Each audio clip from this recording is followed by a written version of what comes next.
Hi, welcome back to my channel. My name is Kat and today I'm doing my November wrap-up part 1. So to be completely honest, shit has hit the fan for me, my personal life, a little bit the past 2 weeks. Like, do you ever just have 2 weeks where everything is just a lot? So there were 2 big pluses and 2 big minuses in the past 2 weeks, and I just feel like my head is spinning. And I haven't been on social media that much. The videos that I posted were pre-filmed. Yeah, so basically, my husband got a bunch of job offers, which is great. He was offered his dream job, which is great, so that's a plus. Another big plus was that it was my 30th birthday on November 11th. My husband took me book shopping on an entire day, where we went to 8 different odd shops and I got 38 books. That there will be a haul coming sometime later. Now let's get to the minuses, shall we? The day before my birthday, my doctor was like, hey, your blood results are back and you might have an autoimmune disorder, so we need to do more blood work. So then on my birthday, I went and got more blood work done, and I've been waiting for the results, which I will get in a few days. So not good. That is not good.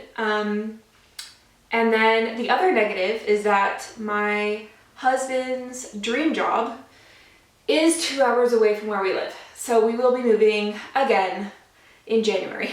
Yeah, it's just like a lot and it's very stressful, and we had to make some big decisions, changing doctors, moving, looking at houses, like, oh dear me. So that's why I haven't been on here. And oh my gosh, thank you so much to all of my buddy reading friends, because everyone's like, hey, are we still buddy reading? And I'm like, yeah.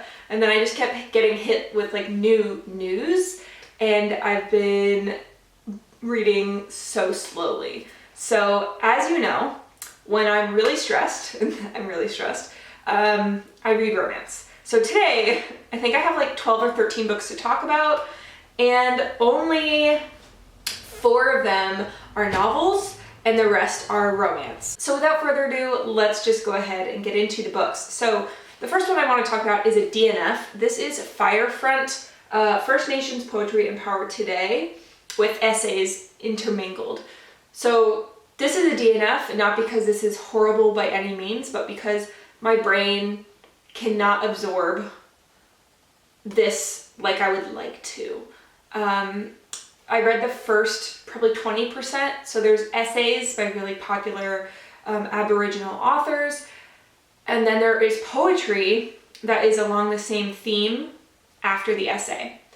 It took all of my mental power to read that first essay. I'm just not in an essay mood right now. I know it's nonfiction November, but in my life, it is absolutely not nonfiction time. My brain cannot handle it. So it's a DNF. I'll put it back to the library and I can pick it up again when my brain is not melting. But other than my DNF, the 3 books I have read have all been 4 stars. So the first one that I want to talk about is Moon of the Crusted Snow by Waubgeshig, who is a writer from Canada. I buddy read this with Sion from Past Storytime, and I feel so bad because we were reading so fast and then my life just kind of like spun out of control and I was like, I'm not reading, like, and it's so short, but you know, when you're stressed, your brain just can't focus on the words. So we are following an Indigenous community where suddenly the electricity has gone off.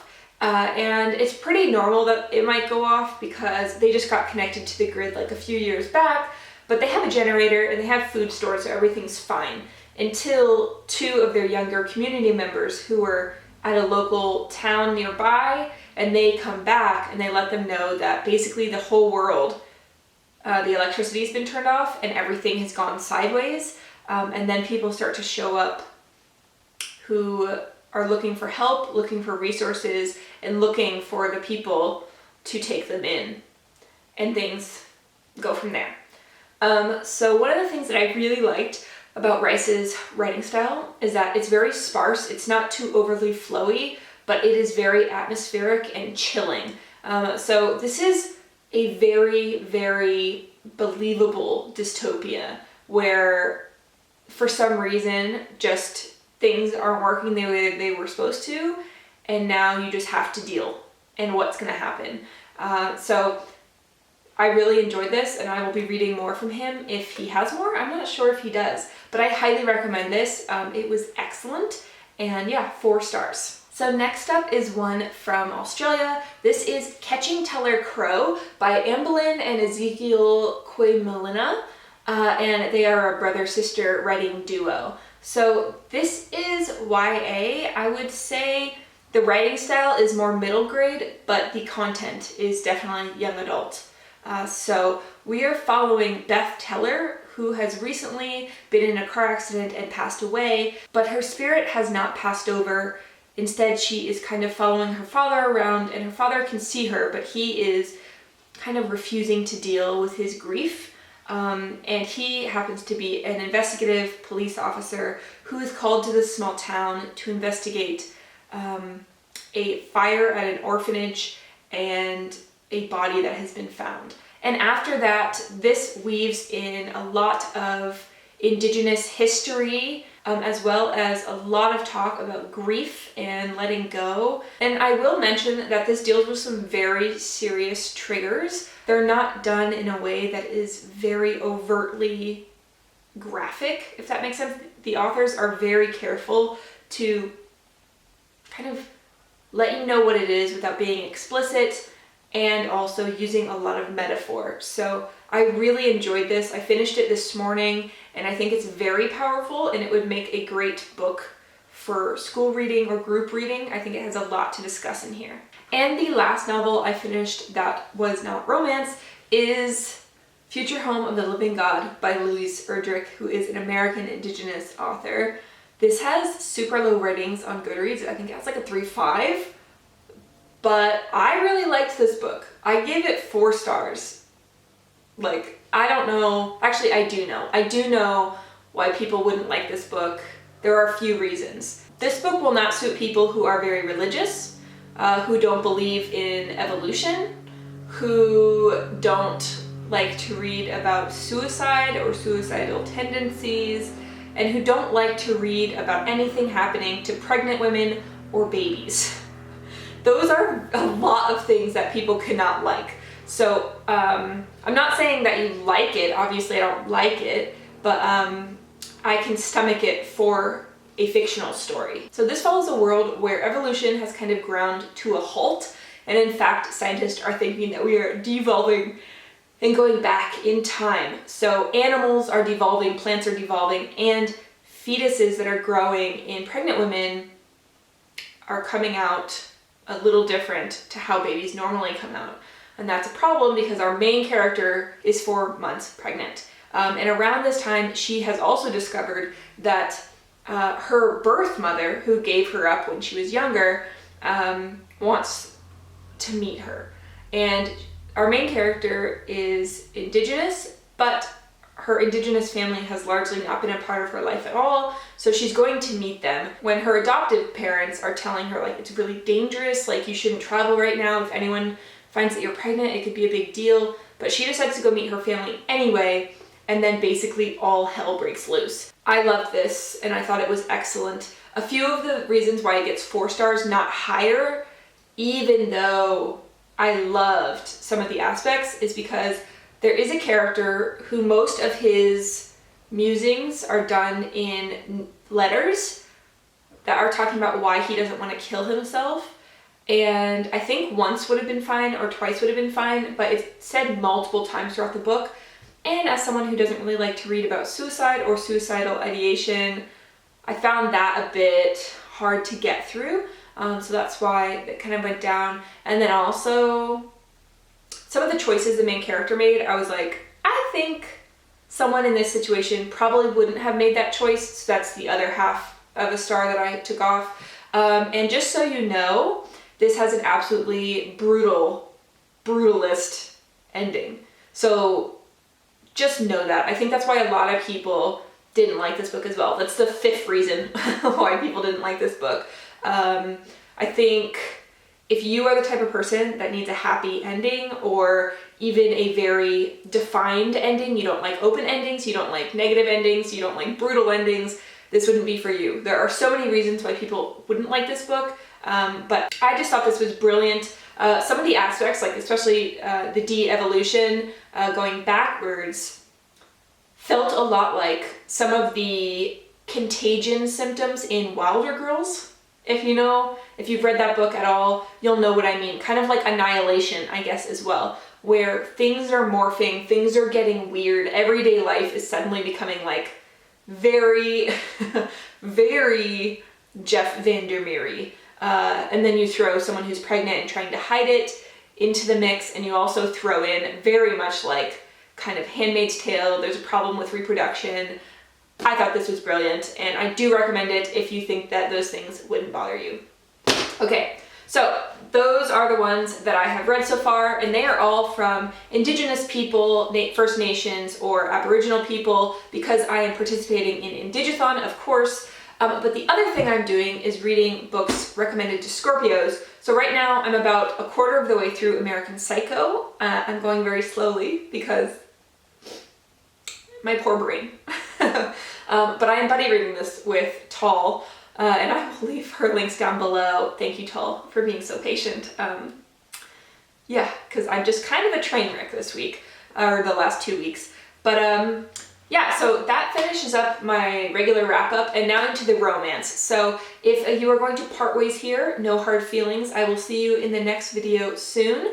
And for those of you that like romance, let's get into it. So the first one I want to talk about is My Enemy's Daddy by Kelli Callahan. Okay, so I gave this 2.5 stars. I don't recommend it. I think that the plotting was weak, characterization was weak. There's not really much I want to say about it. So I'd rather just skip it if that's fine. Let's get into the stuff I do recommend. So next up is a series. This is Torn and Tied by Carian Cole. And both of these books I gave 3.5 stars. So the first one is following a 17-year-old girl who is the daughter of like a famous rock star, and mom and dad, they're both in the band. She was also born when her parents were very young, so the parents' best friend named Torin helped raise her, and he's been like an uncle figure to her for most of her life, but they're not blood related. And one day when he picks her up from prom after her date had just been like a horrible asshole, she was saying like she never even got to dance, and even though like she was all dressed up, so her uncle's like, okay, I'll put on music and like we can dance around the living room so that you get your prom dance. And then right at that time, like something shifts between them. He is like, hell no, do not go, absolutely not, this is not happening, no, no, no. So he's like this biker guy that's all like tatted up, and he also runs a mechanic shop that he owns, and he rescues animals as his side hustle, and he supports like this rescue shelter. Honestly, this author was like, let's make the hottest, sweetest, teddy beariest guy ever, and that's who the main guy is. And the girl, obviously, she's 17, 18, but she's never really fit in. She just has always loved her uncle, and as her feelings start to change, she decides that like the only thing she wants in the world is to like help at the animal shelter and stay with him. So then she starts to pursue him, and it's their story. So I really, really enjoyed this. I really loved it. The reason it gets 3.5 for me is that I think the ending dragged out a little too much, just a little too much. And the second one follows the main guy's brother, who was in an accident when he was around 17, 18, and he has been secluded in the woods. And it's his story along with a girl that he helped save from a kidnapper. And it's very interesting because they both have really bad triggers, and they're both really like damaged as people, and they need to work through emotional and physical pains that they have. And the reason it got 3.5 for me is that some of the things that they're going through and trying to resolve, I think they only resolved about half of them. And then like there's one very key element that halfway through the book is made into this big deal. And then in the end, I realized the author just never addressed it again. And I was like, okay. So I feel like if the author had shortened the first one and lengthened the second one, they both would have been 4 stars. So if those sound interesting to you, go for it. And for anyone that saw my October wrap up, no one is going to be surprised. I finished out the Rizdiverse by Ruby Dixon, which is alien romance. So I read When She Purrs, which is number 3, and When She Belongs, which is number 4. So I gave both 4 stars. The first one, When She Purrs, is about, again, like a woman who's a farmer, but she's looking for a husband to help protect the farm from people that want to basically kill her and take her land.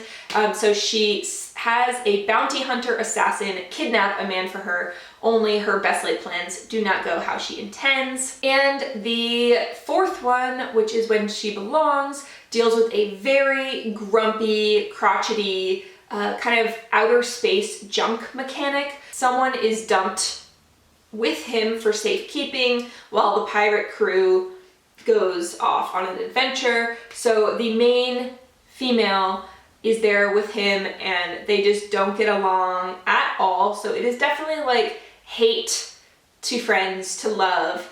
And this was one of my favorites. My favorites in the whole series, if I can recommend, is When She Belongs, number 4, and also number 5, which is When She Dances, which is the most recent one. They are really, really good. And next up are 2 out of 3 in a series that I recently recommended and found out about when I was researching pansexual main characters for my pansexual main character and author rep video, which I will leave linked down below.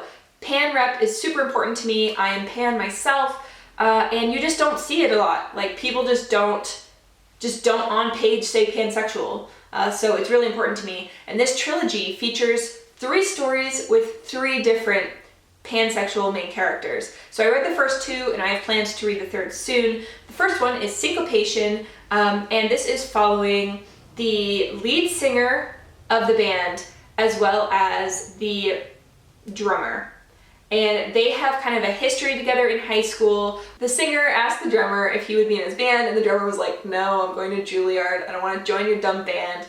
But then their paths cross again later, and it goes from there. The singer, Ray, is gay, and the drummer is pansexual, aromantic, and kinky. So those are things that were worked into the story and done just, I think, quite well.